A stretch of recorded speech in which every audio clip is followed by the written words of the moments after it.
He announced his release. He announced his signing.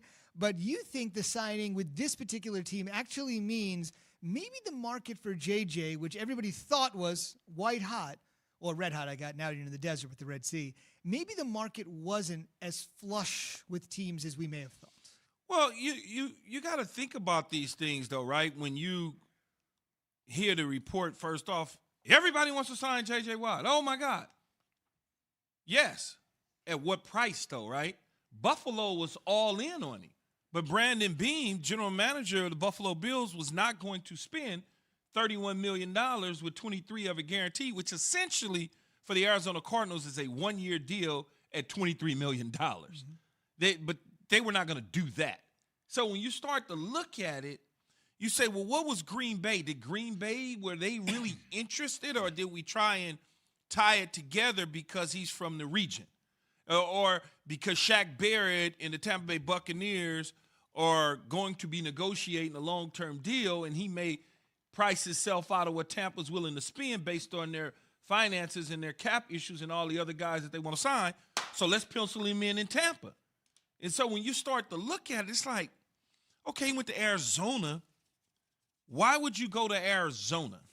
Because if it was about winning that championship, Arizona's not quite there yet. They've got a lot of proving to do. I was on our ESPN affiliate out in Arizona yesterday with Gamble and his crew, and we were talking about the signing of J.J. Watt and where Arizona was at and how far they are away.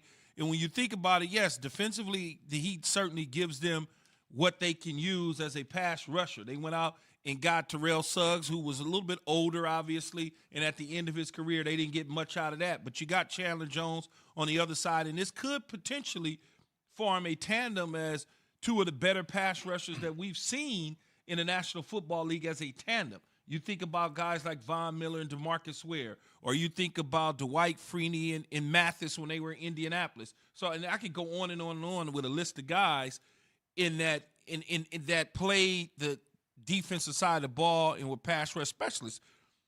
But in the end, to your question, how many real suitors were out there for J.J. Watt? That's me just picking my key.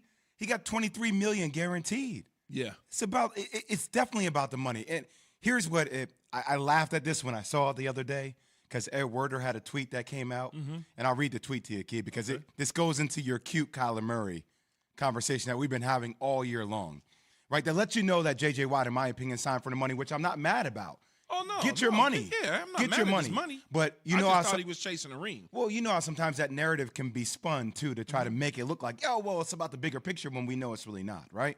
So Ed Werder says, I was told J.J. Watt's first criteria in choosing his team would be the quality of the quarterback. So this seems to be an endorsement of at K1, Kyler Murray. Kyler Murray's great in that system, Jay. Great. I know. He's fine in the system. I understand. But I thought if you're trying to win a Super Bowl, if this is an endorsement of the quarterback, like, oh, Tom Brady, Aaron Rodgers, Josh Allen, but it lets you know that the market wasn't like that. It proves your point that this was about the money, and I'm glad it worked out. And if he wants to change this into an endorsement for Kyler Murray, awesome, but that's still in a pretty hard division, and there's still a long way for this team to go. Look, they won 8 games last year, and they were a game away from potentially getting into the playoffs at the end of the season. What I would say is when you mention those other quarterbacks, you got to look at the defensive side of the ball.